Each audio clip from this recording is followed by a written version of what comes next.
Hey, this is the Nature Boy Ric Flair. And believe it or not, whether you like it or don't like it, learn to love it because you have to listen to Wrestling is Real. It is the best thing going today. Woo! Celebrating 9 years of podcast excellence, the King of Podcasts Radio Network proudly presents the Wrestling is Real podcast, because wrestling needs us. Was anybody else kind of surprised that MJF, who just won the world title at Full Gear, was not on Dynamite today? One of the things was kind of just boggling my mind, but it's okay. Listen, this is the time of year where normally we're in the off season, the WrestleMania off season. And when you look at where everything is right now, overall with the business, we don't have a lot of real tabloidistic headlines. I mean, things have really just kind of wound down from the summer. All the stuff with CM Punk and the Elite, Vince stepping down, these major stories that happened at the start of the year. And right now, wrestling's been a little bit of a lull. It's just autopilot right now.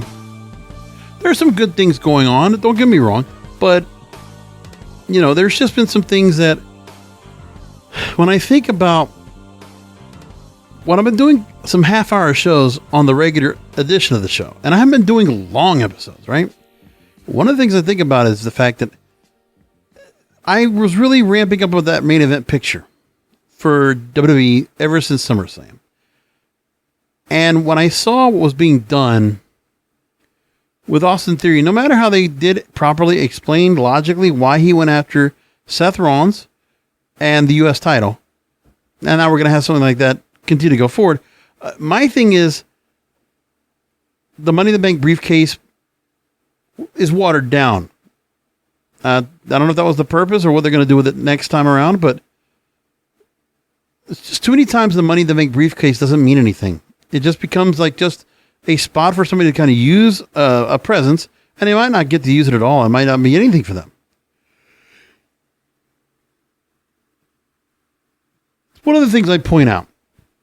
The other thing is, when I look across the board and I just see what else is going on, I mean, there's some interesting things, don't get me wrong, with the programming in WWE. AEW has been giving me some good programming so far. Like the build of Full Gear was good, but I think there's just a lot more to it. I feel very blah with so much that's going on across the board. And it's not like the shows are not doing bad. I mean, they're giving us long-ass matches, good, compelling matches. They're not just throwing matches on that are quick and seamless and meaningless. I think the matches they try to put on are meaningful. They're still having to go through and rely on putting so many different stars on a regular basis. They're doing that, which is fine. They've been doing it for a long time. But when I look at what they're doing, I'm like, the build-up of Survivor Series, you know we're getting to that 5-on-5. We'll get 2 of those matches inside of a WarGames cage. Okay. You know, for WarGames, I'm like, all right. It's going to be good. I'm pretty sure the matches will be good. Do I think that this is better than what they've been doing with bragging rights or anything else? Like, is this a better move for Survivor Series than anything else? Well, the Survivor Series match is now the focus for the men and women and what they set up for those matches. Looking at what the card looks like anyway, as we get ready to come up to Survivor Series this Saturday, which I will do a post show right here, WrestlingIsReal.com. The matches we have so far include the men's WarGames match with the Bloodline, which will be all 5 members. That's Roman Reigns, the Usos, Sikoa, and Sami Zayn against the Brawling Brutes, Sheamus, Rich Holland, and Butch, with Drew McIntyre and Kevin Owens. And they did a good job of adding people into the end of the match so they could find out who was going to be in it. They knew we were going to have matches, and they just decided, well, let's just do some things to set up who will be part of the matches soon enough. The women's WarGames match is Damage Control, Bayley, Dakota, Sky, and Io Sky, with Nikki Cross and Rhea Ripley versus Bianca Belair, Alexa Bliss, Asuka, Miriam, and a mystery opponent. So they've done a good job at the fact that the storylines they have for all these feuds that they've been having on, right? The trios and the trios when it comes to Bloodline and when it comes to Brawling Brutes against the Usos or Drew McIntyre. with Kevin Owens being an outlier, and then with Damage Control and the continuation of Bianca, Alexa, and Asuka here, and then putting Rhea Ripley and Mia Yim in the mix to go along with that. I mean, that all makes sense. That's good. Don't get me wrong. And then you put one more Judgment Day versus OC feud with AJ Styles and Finn Balor. Shotzi in a very, just a blah title match with Ronda Rousey. Ronda Rousey should make quick work of Shotzi. I don't know if I would really go ahead and put a lot of credence to her. I mean, listen, besides the fact that she was downplayed a lot when Vince was in control, and Triple H has done a bit to bring her back up, but I don't know if Shotzi Blackheart really does have anything more to really just kind of boost her up to another level. I haven't seen it yet. You got the United States title, Seth Rollins, Austin Theory, Bobby Lashley. Okay. Those matches are all good. That's a decent card. With the Survivor Series WarGames matches being the focus. It's a good card. People are going to be happy with it. For the most part, all these premium live events since SummerSlam have been fine. Nothing's been really underwhelming or really bad. We've had some matches that were bad with Liv Morgan and Ronda Rousey taking on each other. We had that. And, with everything else, I'm just not necessarily overly excited about anything. I feel like with what Triple H is doing now, it feels like the playbook is very standard. It's an NXT standard playbook, and it's not anything ultra special. It works good in front of that really rowdy NXT crowd in Full Sail and these takeover shows he used to do. But the crowd's a little more engaged. I don't think they're bored. I don't think they're kind of sitting on their hands. I don't think that. But it plays too much of the core. It plays too much of that core audience, and that's what they've done. What's happened now is the core audience of this show, 1.645 million viewers, that's what came on Raw. And SmackDown still pulls around what? Near 2 million viewers, I think? So, I feel like Triple H is satiating the base. The real hardcore fans. But I don't see where the fans above that are coming in. That's the part I don't see. It's the part that concerns me. WWE still needs to be doing things to kind of go outside the scope that are bringing in more people to watch. Now, the numbers are still good. SmackDown is still doing very well. Over 2 million viewers easily. Up to 2.5 million viewers on a regular basis. And for Raw, you're not doing bad in terms of, you had a couple of times in October where you were able to get back up to 1.824 million. And then October stayed pretty strong. And then around 1.6 million 2 weeks, or about a month ago. And then November, we just had another drop. One was a Halloween night. The others were, a couple weeks for November. The average audience right now, 1.763 million viewers on average for Raw, 2.109 million for SmackDown at the moment. And as for AW Dynamite, it's averaging 970,000 viewers right now. I just think about where things are, and I'm saying to myself, it feels just mediocre. I want some things that are really standard storylines that are going to really stand out to me. Because the NXT playbook, when you have a lot of the Phantasma and, you'd have whatever, there's factions versus factions, right? And I really can't wrap my head around where there's just a lack of excitement.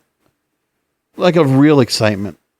Where I'm seeing somebody on that main roster of WWE that's really okay, they're rising a star right now and they're really hot. No, they're using the same players.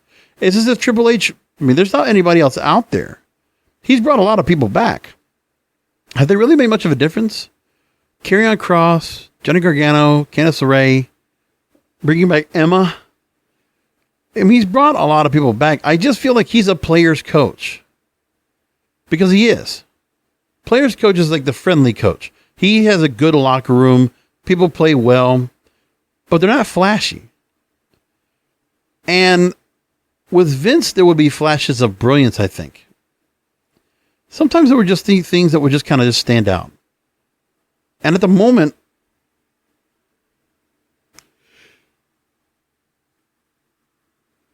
I don't feel anything that's overly exciting or crazy. Like, I just think we're getting good, solid wrestling. Is good, solid wrestling all we need right now? Don't we need a little bit more? Something a little more compelling? Something a little bit more gives us excitement going forward. Because there's nothing right now, to me, unless we wait until WrestleMania season, where I'll tell you, maybe I would have felt different if Cody Rhodes was not injured. Because I think he would make a big difference. There isn't anybody else that really I point out at. Like, we're not seeing any, we're not going to see anything where AEW stars going to start, like, you know, jumping ship and moving over to other ways. We're not going to get that yet. I mean, AEW is not in the WCW realm at all. The fact they brought Jeff Jarrett back and now he's working with a faction that's working with Sting against a faction. Okay. But, like, really? I mean, Tony Khan's not shitting the bed here with what he's doing. He's sticking to his guns too. Like, he just has a certain style. I feel like it's dependent upon both programs, both promotions to do better. Impact Wrestling's taken a slide because I think they really stretched out and used too much of the Honor No More faction to really take up. But they do that because Impact Wrestling's just relying upon, sometimes when they get some certain stars out there and they need to go and just bolster up the rest of a roster. Plus, with some of their roster, they really do kind of run down feuds, and they really do kind of run through feuds. And it's not like they're not putting time into them. They're putting them into the feuds and we're doing things with them. But it's a freshness factor on all these products. The one thing I think right now for me that's a very fresh factor is to see MJF now and his constant rise now to the world title. It would have been nice to see him out here tonight, but I understand why they didn't do it. The implosion of the Blackpool Combat Club, which is the story they wanted to build off of that, because besides MJF winning, to tell the story of John Moxley and the betrayal of Lord Steven Regal, or Lord William Regal, that's the part. And then where Bryan Danielson's coming in and stopping an attack by John Moxley. That's an interesting storyline they're putting in there. Now, I'm not sure what the fizzle is going to be, or if there's any kind of, if there's going to be still some kind of connection where everybody's going to be able to be together. I mean, I'm sure that Regal can't be a part of this anymore, but that Combat Club's going to fizzle, and we're going to see a breakup, and who's going to go where is the question. But this is a feature feud for Moxley, whatever they're going to do with this, because they need to go ahead and, you know, keep him hot while he doesn't have the title. I don't know if they're going to have him go ahead and have a rematch against MJF, but there's obviously going to be people that are going to go up against MJF in the first place. So these are all the things that are in my mind. And I don't think there's anybody else right now that really makes much of a dent that's really like flashing right now. I mean, MLW is there. I haven't watched the second episodes that came on now on Pro Wrestling TV yet. NWA, I mean, you got a bunch of people up there, a lot of veterans now holding those. I mean, with those, the top belt, Tyrus, you know, I mean, who are we going to groom to be the next world champion? That's going to be young. They got some younger champions that are building with national champion Scion, with Jordan Clearwater, I guess you could say TV champion. And then you could say, well, Kerry Morton is your, well, Kerry Morton is the junior heavyweight champion. So they got that part, but like really some young stars, like something that's just going to like just shake things up. That's going to be flashy. It's going to be interesting. Logan Paul would have been nice, but he got injured. But then also he doesn't have anything to do right now. They're keeping him off the books, and I guess they won't bring him back until Royal Rumble or sometime after that. But those are just one-offs. Like a real storyline that's coming in. I mean, we can't expect factions, right? We're not expecting NWO. We're not expecting a Nexus or something like that. I mean, I'm not sure what to think. But we don't have anything like that right now. And the truth is, I don't think it would be a bad idea to do that anyway. I mean, the Bloodline is the faction. That is the faction right now, but they're not crossing over to both shows on a consistent basis. I mean, they're doing things, but they're not like this full faction that's always intact all the time. I mean, it kind of is. It kind of is. And so I don't know what to think right now. But wrestling's just been not that flashy. It's just been kind of just there. And I'm not going to take a whole lot of time just to ramble on to try to make an hour. I haven't done it. For me to go and just stick to about a half hour has been pretty much what I've done.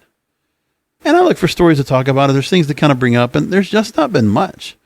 We are Thanksgiving week. We'll have this Survivor Series show to watch on Saturday, which is nice, to complement the Thanksgiving weekend. But otherwise, not much else. I feel that we're just getting close to the end of the year, and it's time for me to start doing those end of year episodes. Start doing that in December.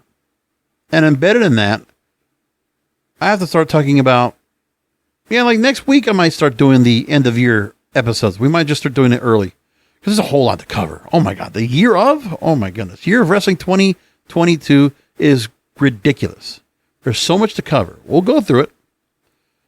And so when I think about it, there's also the fact that I have to also cover in 3 weeks. I will be celebrating, it's to be 3 weeks, 4 weeks. I'll be celebrating the 10th anniversary of this program. 10 years of the Wrestling Zero podcast, which will somewhere land around like 740 episodes. A ridiculous number. And even when it's kind of like just lackadaisical right now, it's just kind of, it's very light on the news and light on what's going on with terms of wrestling, and just to kind of just talk shop. It's been kind of light. For me to go and like pull out 30-minute episodes, yeah. But what'll happen is we'll get the hour longs again, because when I start doing the year in review, we'll get into that. And that'll really build things up. And I think we'll probably do it not next week, because we'll have the fall off from Survivor Series, and, I'll see what happens. But I think when we get to December, I will take the time to do the year in review for wrestling for 2022. We'll do that part. That'll be a good idea to have that. Okay, let's move along. We'll go ahead and get into the Survivor Series, which, again, I will be doing a post show right here at WrestlingWithZero.com this Saturday night. We'll get into it. And we got so far for the matches. Bloodline versus Brawling Brutes, Drew McIntyre and Kevin Owens. I will take the Bloodline to win. Women's WarGames match, I'll take Bianca, Asuka, Alexa, Mia Yim, and to be determined 5th member of the group. AJ Styles and Finn Balor, I will take Finn Balor. SmackDown Women's title, that's an easy one. That's Ronda Rousey. United States title, I will take Seth Rollins to retain. That's where I'm at with that. That's it. You know what? I don't feel like going into any kind of rambling of like what the storylines are. They're fine. You really? I'm like, there's nothing to criticize on the storylines. There's nothing to really say much about what's being done. I think we're just kind of just chugging along. But it's not boring. It's not bad. It's not perfect. It's not great. The main event is lacking. We're just getting a whole lot of mid-card. So what I feel like we get is a whole lot of mid-card. And if it's not mid-card, everybody feels like mid-card. And I think that's another thing we have right now, too. Except for Bloodline, everybody else feels like they're just so behind. Does that make sense? Like the totem pole looks like that to me. It really does. More than anything. So I don't know what to think about it. I wish I had more to say, but tonight's just going to take a short show because we got that coming up. That's all I'm going to do with that. 20 minutes. We're keeping it short tonight. I wanted to make sure I document it and put a show on tonight. I got my birthday coming up this Friday. It's not going to be fun. I think I made mention of that, back in August, my mother passed away. You know what? It just hasn't felt the same. Like, I've been happy to do this show and have this show to talk about. And for me, this is the one show that I've had a little bit of struggle because I'm watching. But it's like I'm watching and I'll have other things on at the same time. And I'm like, man, there is just not anything right now in wrestling that is really shining at me. That's really just like giving me like, wow, this is so shocking. There's not a storyline that really stands out that like everybody's going to be talking about. It's just all part of like, okay, we have things that are keeping us busy until we get to the pay-per-view, and that's it. Because the pay-per-views that matter. The TV shows, they're just a buffer. But we're not getting anything on the TV shows that are really stand out that we got to like, okay, all of a sudden I got to watch this. If Roman Reigns and the Bloodline comes out and we see the entrance, yeah, that does make a difference to me, and I notice. I pay attention. But everything else, no, not so much. This is one of the rare, shorter Wrestling Gazelle podcasts on a Wednesday, but I'm going to do that because there's just not much more to say. I'm just going to leave it there. And like I said, we'll have some year in review stuff that's going to be coming up. That will be, if you can come to seek some time, we'll start talking about that in 2 weeks here on the program. But anyway, I will be back for a post show this coming Saturday, right here, WrestlingGazelle.com. Listen for that. Until then, come back for another Wrestling Gazelle podcast because wrestling needs us. Thank you for listening to the Wrestling is Real podcast. You can find all previous episodes at WrestlingIsReal.com or subscribe to the show on all major podcast outlets, including Apple, Amazon, Google, Spotify, and iHeartRadio. Follow the King of Podcasts on Twitter, Facebook, and Instagram at King of Podcasts, and search King of Podcasts on YouTube, or type youtube.com/JBRASCO951. This has been a presentation of the King of Podcasts Radio Network.